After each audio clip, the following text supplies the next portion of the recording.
শহরের এক কোণে ছিল একটি পুরনো কিন্তু নামকরা রেস্টুরেন্ট, গ্রিন ফুড কর্নার। এই রেস্টুরেন্টের বিশেষত্ব ছিল এর সুস্বাদু খাবার আর ব্যস্ত পরিবেশ। সকাল থেকে রাত কখনোই মানুষ কম হতো না। একদিন হঠাৎই রেস্টুরেন্টে এল এক বিশাল দেহী সবুজ মানুষ। বড় পা ফেলে দরজা দিয়ে ঢুকতেই পুরো রেস্টুরেন্টে যেন থমকে গেল। সবাই অবাক হয়ে তাকিয়ে রইল। সে আর কেউ নয়, হাল্ক। হাল্ক অনেক দিন ধরে কাজ খুঁজছিল, শুধু শক্তি দেখিয়ে আর ভাঙচুর করে সে ক্লান্ত। সে ঠিক করেছে এবার সৎভাবে কাজ করবে, মানুষের উপকার করবে।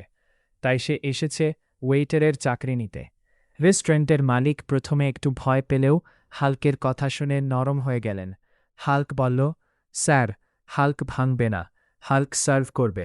মালিক সাহস করে বললেন, ঠিক আছে, একদিন ট্রাই করো। প্রথম দিনের কাণ্ড। প্রথম দিনেই শুরু হলো মজার ঝামেলা। হাল্ক ট্রে হাতে নিল, কিন্তু ট্রেটা তার হাতে খেলানার মতো লাগছিল। সে একসাথে 6টা প্লেট, 4টা গ্লাস আর 2 বাটি তুলে নিল। হেঁটে যাওয়ার সময় তার কোনোই লেগে একটা চেয়ার উল্টে গেল। একজন কাস্টমার চিৎকার করে উঠল, আরে বাবা! হাল্ক থেমে গেল, ঘামতে লাগল। হঠাৎ এক প্লেট পড়ে গেল, ঢাম। পুরো রেস্টুরেন্ট চুপ।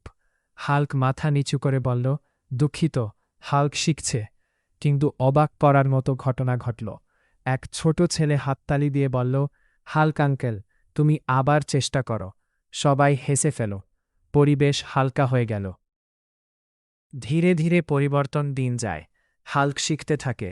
সে বুঝতে পারে সব কাজে শক্তি লাগে না, লাগে ধৈর্য। এখন সে সাবধানে হাতে 2 হাতে ট্রে ধরে কাস্টমারদের বলে, আপনার অর্ডার, দয়া করে সাবধানে নিন। বাচ্চারা হাল্ককে খুব পছন্দ করতে শুরু করে। কেউ বলে, হাল্ক আঙ্কেল, আমার জন্য একটু বেশি ফ্রাই দাও। হাল্ক মুচকি হেসে বলে, ঠিক আছে, কিন্তু মালিক জানলে রাগ করবে। পাল, হৃদয় ছোঁয়া ঘটনা। একদিন এক বৃদ্ধ লোক রেস্টুরেন্টে এলেন। হাত পে কষ্ট হচ্ছিল তার। হাল্ক দৌড়ে গিয়ে চেয়ার টেনে দিল, পানি এনে দিল। খাবার পরে গেলেন, নিজে হাতে পরিষ্কার করো। বৃদ্ধ লোক বললেন, বাবা, তুমি তো আসল নায়ক। এই কথা শুনে হাল্কের বুকটা ভারী হয়ে গেলে। সে বুঝতে পারো মানুষের সেবা করাই সবচেয়ে বড় শক্তি। হাল্কের নতুন পরিচয়। এখন গ্রিন ফুড কর্নার মানেই হাল্ক। মানুষ বলে, চলো হাল্কের রেস্টুরেন্টে যাই। হাল্ক আর রাগী দৈত্য নয়। সে এখন একজন পরিশ্রমী ওয়েটার, একজন ভালো মানুষ, আর সবার প্রিয় হাল্ক। রাতে কাজ শেষে সে চুপচাপ বলে, আজ হাল্ক কিছু ভাঙেনি। আজ হাল্ক ভালো কাজ করেছে। গল্পের শিক্ষা, শক্তি থাকলেই মানুষ বড় হয় না। ভালো মন আর সেবা করার ইচ্ছাই মানুষকে সত্যিকারের মহান করে।